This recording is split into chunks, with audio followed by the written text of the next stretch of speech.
she did get, but she didn't get. So there's been a whole lot of mess up. So this is your house here? This is where you've lived? Yes. Yeah, 45 years. So what's your name? Sir? Janet Mai, M-A-I. Janet, yeah. Had a habit of doing that, eh? And your mum lived here as well, did she?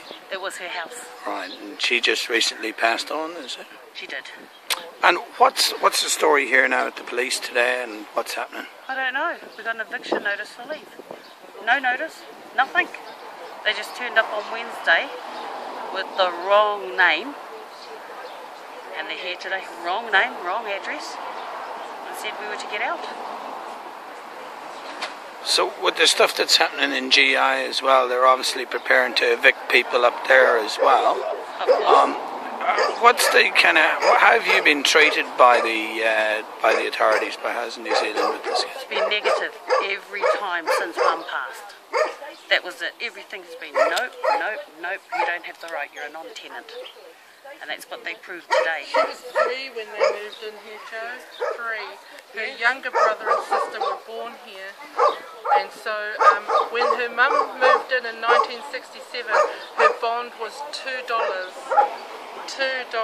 So that just shows how long this tenancy is. You know, so I've known this family all my life. I played on the stairs inside there. It's always been a lovely maintained home, and as far as I've read on their papers, they've never ever once faulted on their rent. So what's the story now? I just saw the bailiffs close the door. Is the door locked? They've changed the locks and installed an alarm. So she's been just evicted Yes, all from her house. furniture's still inside. Everything's still inside. She was only allowed to take a little bag out.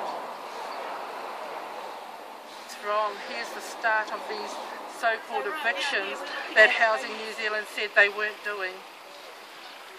Right now we're looking at a true blue homeless person that's just been booted out of her home that she's been in for 40 plus years. So that in itself is an injustice. It's just adding more oppression once again.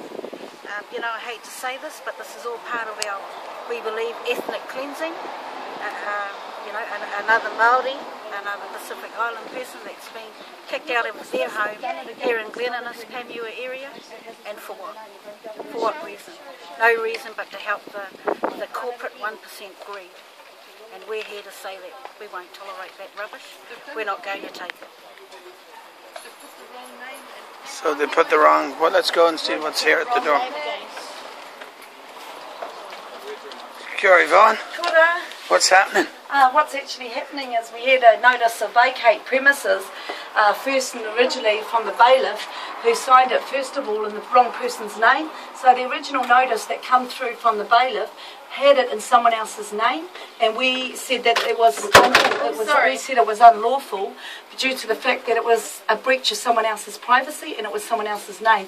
But what they've actually done now, which is a change of reference, is put the notice to vacate premises, but not in anybody's name, but put it at the address. So that means they put it to the address. They haven't notified her as the person, knowing full well she would have been in the original application in 1967 when her mother signed it under legislation. They could have given her the common knowledge of acknowledgement of who she was as a sibling of the mother that passed away in June, and they could have had it in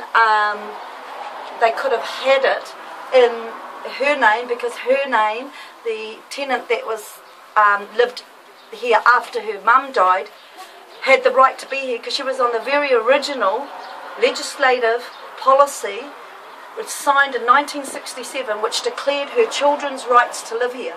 So therefore, this here is in a deceased's name. It's not in her name. This person here still got legal rights under legislation. You can't change legislation once it's been signed in 1967. It's still a legal document. She should be going through the process of being allowed to stay here. Is all her things still inside? Pardon? Her stuff's all still her inside? Equipment is still in there. Her living things that she needs, basic pots and pans. What that's doing is making the homelessness. And where is she going to stay tonight? We will be trying to find a place for her to stay in her animal. They didn't take in consideration about her animal. Now Stacey Herbert, the head of Housing New Zealand was here, she could have made a management decision and say, well, I'll need to go back to due process, we'll take it back to the courts, we'll allow you to stay here up until Christmas until we sort it out. But due under her power and authority, she gave the right to the police to evict her.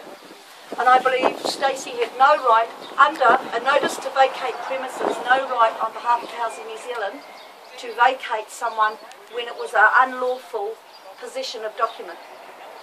So she was speaking for these people, and she shouldn't have.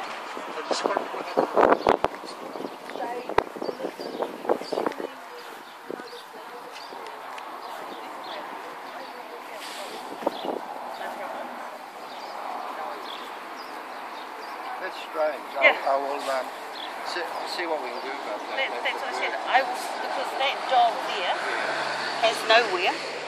So from here, he'll go into the car, go to the mountain, into the bed, and they